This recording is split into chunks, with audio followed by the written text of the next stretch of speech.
Le référendum d'initiative citoyenne est un bon instrument dans une démocratie, estime dans Les Échos Édouard Philippe, qui précise néanmoins qu'il faut l'encadrer et qui renvoie à la grande concertation nationale annoncée. On attend les détails dans la semaine. Ce qui est sûr, c'est que ce mouvement a mis en lumière un désir, un besoin criant de participer, de s'exprimer, de proposer.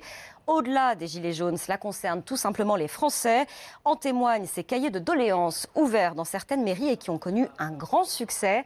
C'est le choix de la rédaction d'RMC et un reportage signé Rémi Inc. Des cahiers de doléances et des thèmes récurrents, le pouvoir d'achat, le faible niveau de vie des retraités ou l'accès à la téléphonie mobile. Les citoyens ont pris la plume et posé des questions parfois très précises, comme Régis et Maryse, retraités de Fercé-sur-Sarthe, petit village près du Mans. Maintenant, même pour une carte grise, on ne peut plus aller à la mairie. C'est par Internet et il y a un tas de gens qui ne sont pas dans la capacité de le faire. Et on se demande des fois si c'est pas pour décourager les gens qu'ils aillent chez leur garagiste ou dans un service spécialisé pour refaire les papiers.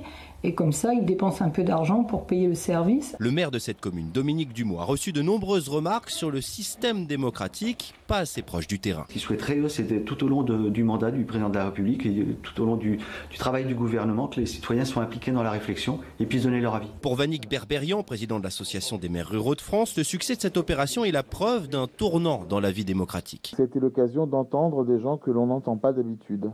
Et le gouvernement, la majorité, mais ceux d'aujourd'hui, mais ceux d'hier également, vont devoir tenir compte de ce qui est en train de se passer. Il y a eu un avant, il va y avoir un après, et tous les responsables, donc qu'ils soient politiques, économiques, associatifs ou autres, vont devoir se mettre autour de la table et trouver des réponses à ces attentes qui sont tout à fait légitimes. Les cahiers de doléances sont désormais fermés, mais l'Association des maires ruraux de France a ouvert une plateforme sur son site internet pour continuer à mettre la commune et la ruralité au cœur du débat national.